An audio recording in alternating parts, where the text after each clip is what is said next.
कर्माबाई की खिचड़ी की कहानी। यह कहानी है भगवान कृष्ण की प्रिय भक्त कर्माबाई की। कर्माबाई बचपन से ही अपने पिता जीवनराम को कृष्ण भगवान की पूजा करते हुए देखती थी।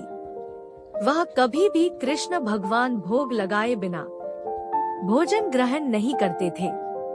जब कर्माबाई 13 साल की थी, तब एक दिन जीवनराम को तीर्थ पुष्कर स्नान के लिए जाने की इच्छा हुई।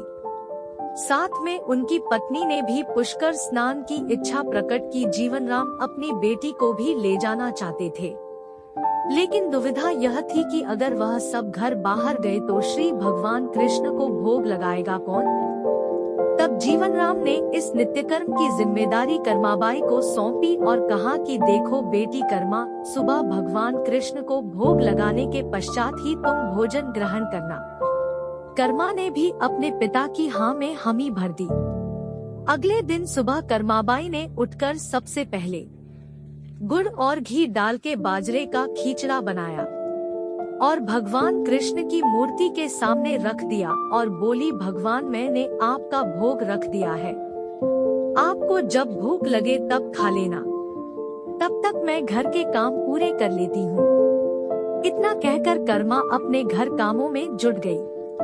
काम करते करते बिच बिच में आकार देखने पर जब कर्मा को ज्ञात हुआ कि भगवान ने अभी तक खिचड़ा नहीं खाया है, तब उसे संदेह हुआ कि शायद खिचड़ी में घी और गुड़ कम है, इसलिए भगवान कृष्ण भोजन ग्रहण नहीं कर रहे हैं। तभी कर्माबाई ने खिचड़ा में थोड़ा गुड़ और घी मिलाया और मूर्ति के सामने बैठ गई। वह बोली, भगवान मेरे पिताजी जब खिलाते हैं तब तो आप खा लेते हो, तो अब क्यों नहीं खा रहे? और अभी तो पिताजी बाहर गए हैं, उन्हें आने में बहुत दिन लगेंगे, तब तक आपको भोग लगाने की जिम्मेदारी मुझे दी गई है, इसलिए जब तक आप भोजन नहीं खाएंगे मैं भी कुछ नहीं खाऊंगी। इस तरह जिद पर अड्डी नन्ही कर्मा की प्यारी बातों से कृष्ण भगवान का सिंहासन डोल गया और फिर मूर्ति में से आवाज आई, बेटी कर्मा तुमने पर्दा तो किया ही नहीं, तो मैं भोजन कैसे ग्रहण करूं? तब कर्माबाई ने मूर्ति के आगे अपनी चुनरी का पर्दा किया और कुछ ही समय में कृष्ण मूर्ति के सामने रखी खिचड़ी की थाली खाली हो गई। अब कर्मा रोज सुबह सबसे पहले कृष्णा को बाजरे का खिचड़ा खिलाती और बाद में खुद भोजन ग्रहण करती। कुछ दिनों बाद घर लौटने पर कर्मा के माँ बाप भी कृष्ण की लीला देखकर दंग रह गए। इस तरह कर्माबाई ईश्वर कृष्ण की निस्सीम भक्त बन गई। अपने जीवन के अंतिम दिनों में कर्माबाई भगवान जगन्नाथ की नगरी जगन्नाथपुरी में एक कुटिया में बस गई थी।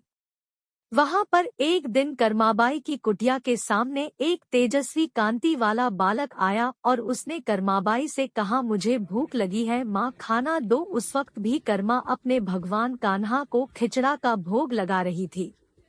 कर्मा ने उस बालक को भी खिचड़ा खिलाया। उसके बाद से वही बालक हर रोज कर्मा के हाथ का खिचड़ा खाने आता था। यह सिलसिला कई वर्षों तक चलता रहा। वह बालक कोई और नहीं स्वयं जगन्नाथ भगवान थे। क्योंकि जिस दिन कर्माबाई देहांत हो गया, उस दिन जगन्नाथ भगवान की मूर्ति की आंखों से आंसू बह रहे थे और उसी रात मंदिर के पुजारी के स्वप्न में जगन्नाथ भगवान आए और अपने दुखी होने का करना बताया कि उनकी परम प्रिय भक्त कर्माबाई गोलोक सिधार गई है। मैं रोज सुबह उसके हाथ की खिचड़ी खाता था, अब मुझे खिचड़ी कौन खिलाएगा? अगले दिन से मंदिर के पुजारियों ने निर्णय लिया, भगवान को रोज बाजरे के खिचड़ा को भोग लगेगा और उस भोग का नाम दिया गया कर्माबाई की खिचड़ी।